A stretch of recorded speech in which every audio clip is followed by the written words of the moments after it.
పైకి స్నేహం కోసం ఆరాటపడుతున్నట్లు నటిస్తోంది. నీటి యుద్ధం అంటూ బ్రహ్మపుత్ర నదిపై డ్యాంలు కడుతోంది.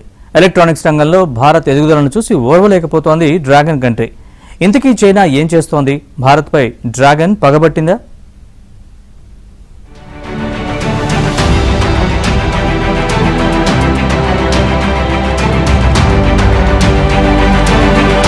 EU, అమెరికా కూటములకు ధీటుగా బ్రిక్స్ ను బలోపేతం చేద్దామని ఒకవైపు చెప్తోంది.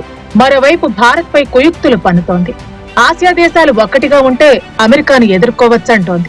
పొరుగు దేశం ఎదుగుదలను ఏమాత్రం ఓర్వలేకపోతోంది. ఎలక్ట్రానిక్స్ రంగంలో భారతదేశ ఎదుగుదలను చూసి ఓర్వలేని చైనా కుట్రలకు తెరలేపింది.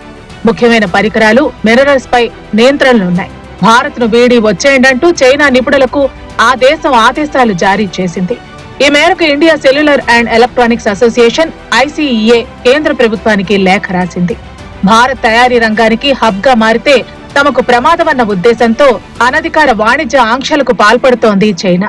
చైనా రహస్య చర్యలు భారతదేశ ప్రపంచ పోటీతత్వాన్ని దెబ్బతీస్తుందని, ప్రస్తుత ఆర్థిక సంవత్సరంలో ప్రతిష్టాత్మకమైన $32 బిలియన్ అంటే 2.75 లక్షల కోట్ల రూపాయల విలువైన స్మార్ట్ ఫోన్ల ఎగుమతి లక్ష్యాన్ని ప్రమాదంలో పడేస్తుందని హెచ్చరించింది.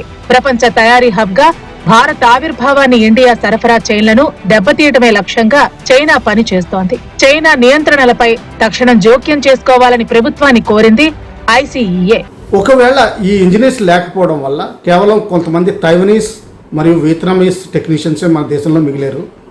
మన ఇండియన్ టెక్నీషియన్స్కి అంత క్వాలిఫికేషన్స్ లేవు. అలాగే క్వాలిటీ కంట్రోల్ మెకానిజమ్స్ కూడా కొంచెం తక్కువగానే ఉంటాయి మనకి. ఈ విధంగా చూస్తే ఏంటంటే యాపిల్ ప్రొడక్షన్ కొంచెం తగ్గిపోతుంది, స్లో అవుతుంది ఇండియాలో. దీనివల్ల చైనా ఏమని చెప్పాలని చూస్తుందంటే ప్రపంచానికి, ఎస్పెషల్లీ అమెరికాకి, the biggest consumer country in the world, వాళ్ళకి ఏమని చెప్పాలని చూస్తుందంటే మీరు మా మీద ప్రొడక్షన్ క్వాలిటీ కోసం, క్వాంటిటీ కోసం, టెక్నాలజీ కోసం, అలాగే రేరర్స్ కోసం ఆధారపడక తప్పదు. అది వాళ్ళు చెప్పాలనుకున్నది. అలాగే ఇండియా మీద కూడా ఒక విధంగా ప్రతీకార్య చర్య కింద వాళ్ళు దౌత్యపరంగానూ ట్రేడ్ వార్ పరంగానూ చర్యలు తీసుకుంటున్నారు. మన ఇండియా ఏం గమనించాలంటే మన టెక్నీషియన్స్ని, మన క్వాలిటీ కంట్రోల్ సిస్టమ్స్ని చాలా ఇంప్రూవ్ చేసుకోవాల్సిన అవసరం ఉంది.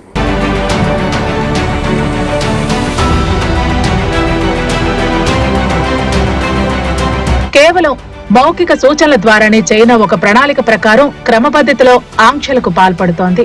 India cellular and electronics association లో ప్రముఖ సంస్థలైన Apple, Google, Motorola, Foxconn, Vivo, Oppo, Lava, Dixon, Flex, Tata electronics ఉన్నాయి. భారత్ లోని ఫాక్స్కాన్ ప్లాంట్లలో పనిచేస్తున్న తమ దేశ ఇంజనీర్లు, టెక్నీషియన్లు వెంటనే అక్కడి నుంచి వచ్చేయాలని చైనా కోరింది. యాపిల్ కు వాణిజ్య భాగస్వామి, అతిపెద్ద ఐఫోన్ల తయారీదారు ఫాక్స్కాన్ తన భారత్ లోని ఉత్పత్తి కేంద్రాల్లో 300 మందికి పైగా చైనా ఇంజనీర్లు, టెక్నీషియన్లను రీకాల్ చేసింది. భారత్ లో iPhone 17 తయారీకి యాపిల్ సంస్థ సిద్ధమవుతున్న వేళ ఇది ఇబ్బందిగా మారనుంది. భారత్ లో యాపిల్ ఫోన్లు తయారు కాకూడదని చైనా భావిస్తోంది. చైనాకి భయం ఏంటంటే ఇప్పుడు అమెరికా, యూరోప్ చైనా తగ్గించి భారతదేశానికి ఎక్కువ ఫ్యాక్టరీలు అవి పంపిస్తున్నారు. అందువల్ల అడ్డుకుంటారు. అదే కాకుండా చైనాకి ఇవాళ ఎదురెవరు ఉన్నారంటే సైన్యంతో వాళ్ళ సరిహద్దులో భారతదేశం. అందువల్ల చైనాతో తొందరగా స్నేహం వస్తుంది అనుకోవటం కరెక్ట్ కాదు.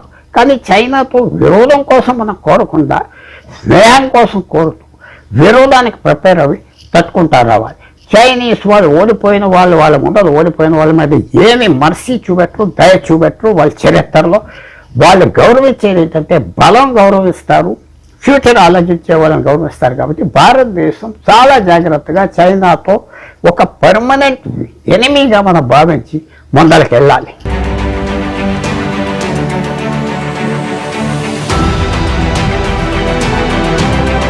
భారత్ అభివృద్ధి చెందటం చైనాకు ఏమాత్రం ఇష్టం లేదు. మన దేశంతో నీటి యుద్ధమే లక్ష్యంగా టిబెట్ సరిహద్దులో భారీ డ్యాం నిర్మాణం ప్రారంభించింది. $167.8 బిలియన్ అంచనా వ్యయంతో ఈ డ్యాం ను నిర్మిస్తోంది. అంతర్జాతీయ జల ఒప్పందాలను తుంగలో తొక్కింది. టిబెట్ భారత్ అభ్యంతరాలు లేవనెత్తినప్పటికీ చైనా బేఖాతరు చేస్తోంది. ఈ డ్యాం శంకుస్థాపన కార్యక్రమానికి చైనా ప్రధాని లీ కియాంగ్ హాజరయ్యారంటే డ్యాం కు ఎంత ప్రాధాన్యతనిస్తుందో అర్థం చేసుకోవచ్చు.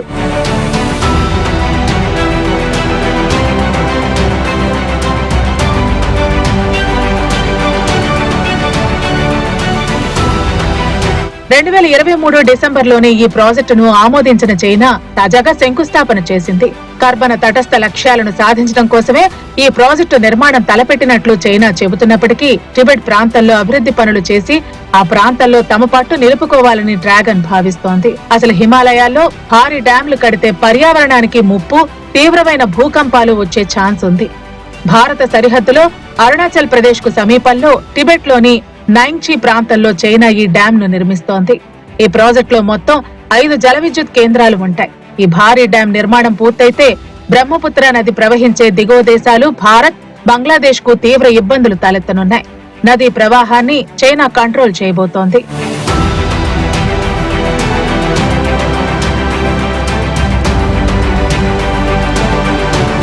మరోవైపు బంగ్లాదేశ్, పాకిస్తాన్ లాంటి దేశాలతో కలిసి భారత్ పై చైనా కుట్రలు చేస్తోంది. భారత్ చుట్టుపక్కలున్న దేశాలను నయానో భయానో తనకు అనుకూలంగా మార్చుకుంది. బంగ్లాదేశ్, పాక్ ఉన్నతాధికారులు, అధినేతలు తరచూ చైనాలో పర్యటిస్తున్నారు. పాక్, బంగ్లాదేశ్, చైనా కలిపి ఒక కూటమిగా ఏర్పాటు కావాలని భావిస్తున్నాయి. భారత ఈశాన్య రాష్ట్రాలను కబళించేందుకు బంగ్లాదేశ్ ప్రయత్నిస్తోంది. అక్రమ చొరబాట్లను ప్రోత్సహిస్తోంది.